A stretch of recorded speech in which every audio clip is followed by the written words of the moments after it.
मित्रांनो नमस्कार. प्राप्त माहितीनुसार साधारण वर्षभरापासूनच 8वा वेतन आयोग आणि त्या संदर्भातील अनेक चर्चांना उधाण आल्याचं पाहायला मिळालं आहे.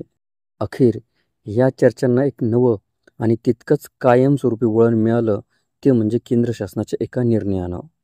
मंगळवार 28 ऑक्टोबर 2025 रोजी केंद्र सरकारने 8व्या वेतन आयोगाच्या स्थापनेस अधिकृतरित्या मंजुरी देत लाखो सरकारी कर्मचाऱ्यांना आनंदाची बातमी दिली आहे.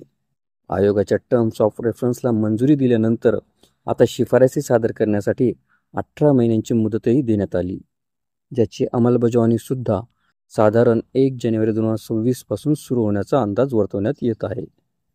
केंद्र शासनाच्या या निर्णयाचा थेट फायदा 50 लाख केंद्र शासनाचे कर्मचारी आणि 69 लाख निवृत्तीवेतनधारकांना मिळणार आहे.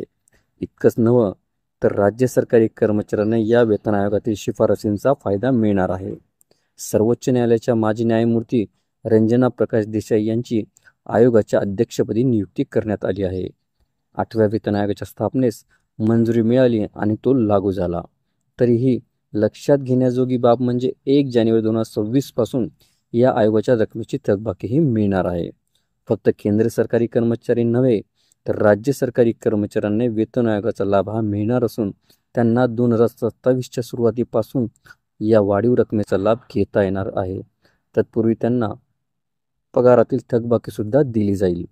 आत्तापर्यंत जेव्हा राज्यात नवे वेतन आयोग लागू झाले त्यासाठी जी प्रक्रिया राबवण्यात आली त्याच प्रक्रियेची पुनरावृत्ती आता सुद्धा होणार असून सदर प्रक्रियेअंतर्गत केंद्रानं नेमलेल्या 8व्या वेतन आयोगाच्या अहवालामागोमाग त्यावर चर्चात्मक अभ्यास करण्यासाठी राज्य शासनाकडून एक समिती स्थापन केली जाईल. यामध्ये समितीकडून आलेल्या अहवालातील नेमक्या कोणत्या बाबींचा स्वीकार करायचा आहे याचा निर्णय घेण्याचे सर्वस्वी अधिकार हे राज्य शासन मंत्रिमंडळाकडे राहतील. त्यानंतर आयोग लागू होऊन राज्यातील सरकारी कर्मचाऱ्यांना वाढीव वेतनाआधी थकबाकीची रक्कमसुद्धा दिल्या जाईल. दशकभराच्या अंतरानं अर्थात दर 10 वर्षांनी वेतन आयोगाची स्थापना होत असते. अगदी त्याचप्रमाणे 7वा वेतन आयोग हा 2014 फेब्रुवारीमध्ये स्थापन झाला होता. त्यानुसार आता 10 वर्षांनी नव्या अर्थात 8व्या वेतन आयोगाच्या स्थापनेस मंजुरी मिळाली असून त्याच्या शिफारसी या 2026 पासून लागू होणार आहेत. आपल्याला व्हिडिओ आवडले असल्यास चॅनलला नक्कीच लाईक, शेअर आणि कॉमेंट्स करायला विसरू नका.